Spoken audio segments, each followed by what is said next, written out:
China के SCO summit में India ने पाकिस्तान और टेररिज्म के ऊपर क्या कड़ा संदेश दिया, कैसे रूस सीक्रेटली नाटो को टारगेट कर रहा है और चाइना को एससीओ समिट से कौन सा सबसे बड़ा फायदा हो रहा है, यूक्रेन यूरोपियन कंट्रीज के सपोर्ट से रूस के अंदर कौन सा अटैक करने का धमकी दे रहा है। काफी सारे इंपॉर्टेंट अपडेट आ रही हैं जो आपको मेन स्ट्रीम मीडिया के न्यूज चैनल के ऊपर भी देखने को नहीं मिलेगा, इसलिए वीडियो को एंड तक जरूर देखिएगा। सबसे पहले बात करते हैं भारत के ऊपर। रिसेंटली टिएनजिन एससीओ समिट के ओपनिंग एड्रेस में प्रधानमंत्री नरेंद्र मोदी ने एक दमदार संदेश दिया है। उन्होंने कहा, no country can consider itself safe from terrorism और डबल स्टैंडर्ड्स अब बिल्कुल एक्सेप्टेबल नहीं होगा। इसी वक्त पाकिस्तान के प्रधानमंत्री शहबाज शरीफ भी हॉल में बैठे थे। मोदी ने क्लियर कर दिया कि खुलेआम आतंकवाद को सपोर्ट करने वाले देशों को अब दुनिया और नहीं झेलेगी। डिक्लेरेशन में एससीओ ने कहा कि परपेट्रेटर्स और उनके स्पॉन्सर्स को जस्टिस के कटघरे में लाया जाना चाहिए। ये डेवलपमेंट भारत के लिए एक बड़ी डिप्लोमेटिक जीत है। एससीओ के प्लेटफॉर्म पर पहली बार इतनी मजबूत और यूनाइटेड आवाज उठी जिसमें क्रॉस बॉर्डर टेररिज्म को डायरेक्टली टारगेट किया गया है। ये पाकिस्तान के लिए एक डिप्लोमेटिक सेटबैक है क्योंकि अब रीजनल ग्रुपिंग के सामने उसकी पॉलिसी एक्सपोज हो गई है। ये पहली बार नहीं है जब एससीओ में टेररिज्म इश्यू रेज हुआ हो, लेकिन पहले अक्सर स्टेटमेंट्स डिल्यूटेड होते थे। इस बार सिचुएशन बिल्कुल वैसे ही सीरियस हो गई जैसे 2008 मुंबई अटैक्स के बाद ग्लोबल आउटरीच हुआ था। लेकिन अब फर्क ये है कि अभी भारत खुद एक इमर्जिंग पावर के रूप में अपना स्टांस डिक्टेट कर रहा है। इस डिसीजन का हिडन इम्पैक्ट ये है कि अब चाइना और रूस जैसे देश भी टेररिज्म के इश्यू पर भारत के नैरेटिव को ओपनली सपोर्ट कर रहे हैं। ये एक साइलेंट शिफ्ट है जिससे पाकिस्तान की डिप्लोमेटिक स्पेस और श्रिंक होगी। इसके अलावा टीआरएफ का नाम यूएन सिक्योरिटी काउंसिल रिपोर्ट में डायरेक्टली मेंशन हुआ, जो पाकिस्तान के लिए और भी एक एम्बैरेसमेंट है। आने वाले दिनों में इस डिक्लेरेशन का यूज भारत यूएन और दूसरे फोरम्स पर करेगा जहां क्रॉस बॉर्डर टेररिज्म पर और स्ट्रॉन्ग ग्लोबल एक्शन पुश किया जाएगा। अगर SCO countries counter terror operation और इंटेलिजेंस शेयरिंग में सक्रिय रूप से सहयोग करते हैं तो इस रीजन का सिक्योरिटी इक्वेशन बदल सकता है। इसके अगले ही फेज में G20 और BRICS जैसी मीटिंग्स होने वाली हैं, जहां भारत अपना स्टैंस और तेज करेगा। एससीओ समिट ने ग्राउंड प्रिपेयर कर दिया है। अगला बिग कन्फ्रंटेशन डिप्लोमेटिक फ्रंट पर और भी ज्यादा इंटेंस होगा। पहलगाम हमले पर एससीओ की यूनाइटेड कॉन्डेमनेशन सिर्फ एक स्टेटमेंट नहीं बल्कि एक नया जियोपॉलिटिकल इक्वेशन क्रिएट कर रही है। अब देखना ये होगा कि आने वाले महीनों में भारत अपने इस मोमेंटम को कहां तक ले जाता है। और इसीलिए अगर आप नेक्स्ट बड़े डिप्लोमेटिक धमाके को मिस नहीं करना चाहते तो चैनल को सब्सक्राइब करके रखिए। नेक्स्ट अपडेट आ रही है रूस के ऊपर। एससीओ समिट में पुतिन ने अपने स्टेटमेंट में क्लियर कहा, root causes of the crisis को एड्रेस करना होगा, a fair balance in the security sphere restore करना होगा। इसके साथ ही उन्होंने रिवील किया कि उनकी यूएस प्रेसिडेंट डोनाल्ड ट्रंप के साथ अलास्का में हुई बैठक में कुछ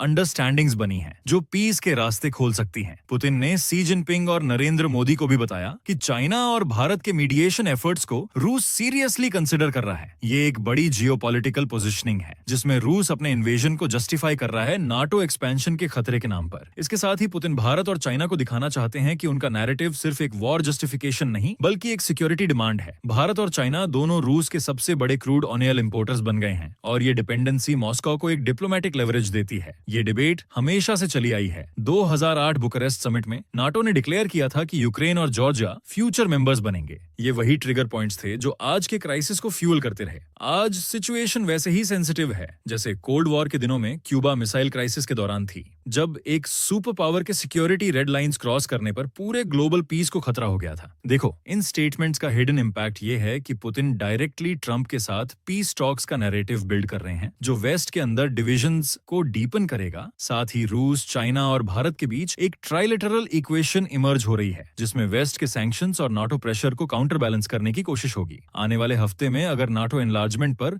रिटन एश्योरेंसेस या पार्शियल सैंक्शंस रिलीफ का डिस्कशन होता है तो यूक्रेन कॉन्फ्लिक्ट का नेगोशिएशन ट्रैक फास्ट हो सकता है। लेकिन अगर वेस्ट ने इस डिमांड को आउटराइट रिजेक्ट किया तो रूस और अग्रेसिव मिलिट्री एक्शंस कंटिन्यू करेगा। इस सब के बीच अगला मेजर फ्लैश पॉइंट होगा यूरोप रूस डिप्लोमेसी, जहां नाटो की मेंबरशिप इश्यू को लेकर गर्मागर्मी बढ़नी तय है। साथ ही एससीओ और BRICS के मंच पर भी पुतिन इसको ग्लोबलाइज करने की कोशिश करेंगे। अगला अपडेट आ रहा है रूस यूक्रेन वॉर के ऊपर। एससीओ के फोरम पर पुतिन ने एक बार फिर वर्ल्ड लीडर्स के सामने ये क्लेम रखा। उन्होंने कहा कि नाटो के एक्सपेंशन ने रूस की रेड लाइंस को इग्नोर किया गया और यूक्रेन को एक प्रॉक्सी बैटलफील्ड बना दिया गया है। इस स्पीच का टाइमिंग इंपॉर्टेंट है क्योंकि अभी अभी उनकी सी जिनपिंग और नरेंद्र मोदी के साथ क्लोज डोर मीटिंग्स हुई हैं जिसमें पीस पीस फॉर्मूला डिस्कस हुआ था। ये नैरेटिव रूस के लिए डबल पर्पस सर्व करता है। एक तरफ वो वेस्ट को पब्लिकली ब्लेम करके अपने एक्शंस जस्टिफाई करते हैं, दूसरी तरफ वो SCO जैसे फोरम्स पर एशिया के रीजनल पावर्स को कन्विंस करना चाहते हैं कि रूस एक एग्रेसर नहीं बल्कि एक विक्टिम है। इस तरह से रूस अपने नैरेटिव को मल्टीपोलर वर्ल्ड ऑर्डर के फ्रेमवर्क में अलाइन करने की कोशिश कर रहा है। कोल्ड वॉर के दौरान भी ऐसा ही नैरेटिव होता था। जब अमेरिका ने नाटो एक्सपैंड किया और रूस ने वॉरसॉ पैक्ट के जरिए काउंटर बनाया, तब दोनों अपने एक्शंस को सेल्फ डिफेंस के नाम पर जस्टिफाई करते रहे। आज भी पुतिन वही पैटर्न रिपीट कर रहे हैं, ब्लेम शिफ्टिंग और सिक्योरिटी कंसर्न का कार्ड। इसका हिडन इंपैक्ट ये है कि रूस अपने इकोनॉमिक और डिप्लोमेटिक आइसोलेशन को SCO और BRICS जैसी अलायंसेस के जरिए डिल्यूट करना चाह रहा है। अगर उनका नैरेटिव एशिया के लीडर्स एक्सेप्ट कर लेते हैं तो वेस्ट के सैंक्शंस और मिलिट्री प्रेशर का इफेक्ट कम हो सकता है। ये एक सॉफ्ट पावर बैटल है जो स्पीचेस और समिट्स के जरिए लड़ी जा रही है। फ्यूचर में इस स्पीच का एको ग्लोबल डिप्लोमेसी में सुनाई देगा। अगर SCO और BRICS के मेंबर स्टेट्स रूस के नैरेटिव को ओपनली एंडोर्स करते हैं तो वेस्ट का रूस आइसोलेटेड है वाला क्लेम वीक पड़ जाएगा। लेकिन अगर भारत और चाइना न्यूट्रल स्टैंस मेंटेन करते हैं तो मॉस्को का प्लान पार्शियली फेल भी हो सकता है। नेक्स्ट अपडेट आ रही है चाइना के ऊपर। SCO समिट में शी जिनपिंग ने स्पेसिफिकली एक इंपॉर्टेंट पॉइंट को एम्फसाइज किया कि SCO को एक सिक्योरिटी शील्ड के तौर पर डेवलप करना होगा। उनका कहना था कि अगर एशिया के नेशंस एकजुट होते हैं तो कोई एक्सटर्नल पावर रीजन के पीस को डिक्टेट नहीं कर पाएगी। ये एक सबटिल रेफरेंस था वेस्ट के इन्फ्लुएंस और US के इंडो पैसिफिक स्ट्रेटजी के अगेंस्ट। स्ट्रेटेजिकली देखा जाए तो शी जिनपिंग का ये कॉल चाइना के लिए डबल एडवांटेज क्रिएट करता है। एक तरफ उनके प्रोजेक्ट सेफ रहेंगे, दूसरी तरफ वो रूस के साथ मिलकर एशिया में एक मल्टीपोलर सिक्योरिटी ऑर्डर को स्ट्रेंथन करेंगे। ये भारत के लिए भी एक चैलेंज है क्योंकि भारत SCO का मेजर मेंबर होने के बावजूद वेस्ट के साथ स्ट्रेटेजिक टाइज मेंटेन करता है। अगर हम हिस्ट्री में देखें तो जब नाटो ने अपना कलेक्टिव डिफेंस मैकेनिज्म बनाया था तब यूरोप के छोटे नेशंस को एक सिक्योरिटी अम्ब्रेला मिल गया था। सी का स्टेटमेंट कुछ वैसा ही है, लेकिन डिफरेंस ये है कि SCO ऑफिशियली मिलिट्री अलायंस नहीं है, फिर भी वो सिक्योरिटी आर्किटेक्चर बिल्ड करने की डायरेक्शन में बढ़ रहा है। इसका हिडन इंपैक्ट ये है कि चाइना चाहता है कि SCO ग्रेजुअली एक एंटी वेस्ट ब्लॉक बन जाए। अगर SCO की सिक्योरिटी कोऑपरेशन डीपन होती है तो US और यूरोपियन यूनियन के लिए एशिया में अपना इन्फ्लुएंस मेंटेन करना मुश्किल हो जाएगा। साथ ही शी जिनपिंग का ये message indirectly central Asian republics को भी रियश्योर करता है कि बीजिंग उनका रिलायबल सिक्योरिटी पार्टनर बन सकता है। फ्यूचर में इस कॉल का एक बड़ा इंप्लीकेशन ये हो सकता है कि SCO एक structured counter terrorism force create करे जिसमें जॉइंट कमांड या इंटेलिजेंस हब एस्टैब्लिश हो। अगर ऐसा होता है तो SCO का रोल सिर्फ इकोनॉमिक और पॉलिटिकल फोरम से बढ़कर एक सिक्योरिटी अलायंस बन जाएगा। अब देखना होगा कि अगले SCO डिफेंस मिनिस्टर्स मीटिंग में इस प्रपोजल पर क्या कॉन्क्रीट स्टेप्स लिए जाते हैं। अगर एक रोड मैप फाइनल हो गया तो एशिया के सिक्योरिटी डायनामिक्स में एक नया चैप्टर लिखा जाएगा। अब और एक मेजर अपडेट सामने आ रहा है। रूस यूक्रेन वॉर एक नए और खतरनाक मोर्चे पर पहुंच चुका है। प्रेसिडेंट वोलोडिमिर ज़ेलेंस्की ने अपने टॉप जनरल ओलेक्सांडर सिर्स्की के साथ बैठक के तुरंत बाद ये डिक्लेयर किया है कि यूक्रेन अब रूस के अंदर डीप स्ट्राइक्स लॉन्च करेगा। ये अनाउंसमेंट उन्हीं घंटों के अंदर आया जब रूस ने यूक्रेन के एनर्जी साइट्स पर अपना सबसे बड़ा ड्रोन अटैक किया जिसमें लगभग 7,000 यूक्रेनियंस बिजली से वंचित हो गए हैं। ओवरनाइट स्ट्राइक्स ने ओडेसा रीजन के 4 मेजर एनर्जी फैसिलिटीज को हिट किया। प्राइवेट एनर्जी कंपनी DTEK ने कंफर्म किया कि सिर्फ ओडेसा में 29,000 लोगों की इलेक्ट्रिसिटी चली गई। पोर्ट सिटी चोर्नोमोर्स्क सबसे ज्यादा डैमेज हुआ है जहां एक व्यक्ति इंजर्ड भी हुआ है। गवर्नर ओले किपर ने कहा कि क्रिटिकल इंफ्रास्ट्रक्चर अब सिर्फ जनरेटर्स पर चल रहा है। इसके पैरेलल यूक्रेनियन मिलिट्री ने क्लेम किया कि रूस ने कुल 142 ड्रोन्स भेजे जिसमें से 132 डाउन कर दिए गए। दूसरी तरफ रूस ने अपना प्रोपेगेंडा बिल्ड करते हुए कहा कि उन्होंने 56 घंटों के अंदर 100 बार यूक्रेनियन ड्रोन्स शूट डाउन किए। ये ड्रोन वॉर सिर्फ बैटलफील्ड तक सीमित नहीं है। क्रेमलिन स्पोक्सपर्सन डिमिट्री पेस्कोव ने यूरोप को जिम्मेदार ठहराया और कहा कि यूरोप के आर्म्स डिलीवरीज और पॉलिसीज ने यूनाइटेड स्टेट्स के प्रेसिडेंट डोनाल्ड ट्रंप के पीस एफर्ट्स को फेल कर दिया है। लेकिन आयरनी ये है कि कुछ ही दिन पहले रशियन एयर स्ट्राइक ने कीव के बीच में यूरोपियन यूनियन के डिप्लोमेटिक ऑफिसेस को टारगेट किया था जिसमें 22 लोग मारे गए थे। इस बैकड्रॉप में जर्मन चांसलर फ्रीडरिच मेयर्स ने एक खुला स्टेटमेंट दिया। मुझे अंदर से लगता है कि ये युद्ध जल्दी खत्म नहीं होगा। उन्होंने ये भी कहा कि पीस टॉक्स हो सकती हैं, लेकिन यूक्रेन की कैपिचुएशन के दाम पर नहीं। ये एक क्लियर सिग्नल है कि यूरोप अभी भी यूक्रेन के साथ लॉन्ग टर्म कॉन्फ्लिक्ट के लिए प्रिपेयर हो रहा है। Ursula von der Leyen, European Commission की प्रेसिडेंट, ने पोलैंड विजिट करके बॉर्डर सिक्योरिटी पर एक बोल्ड स्टेटमेंट दिया। उन्होंने रूस के प्रेसिडेंट व्लादिमीर पुतिन को प्रेडेटर कहा जो सिर्फ डिटेरेंस से रोका जा सकता है। साथ ही EU ने पोलैंड, लिथुएनिया, लाटविया जैसे बॉर्डर स्टेट्स के लिए एक्स्ट्रा डिफेंस फंडिंग का अनाउंसमेंट किया। इसी बीच institute for the study of war ISW जो एक US थिंक टैंक है, उसने एक्सपोज किया कि Russian army chief general Valery Gerasimov के क्लेम्स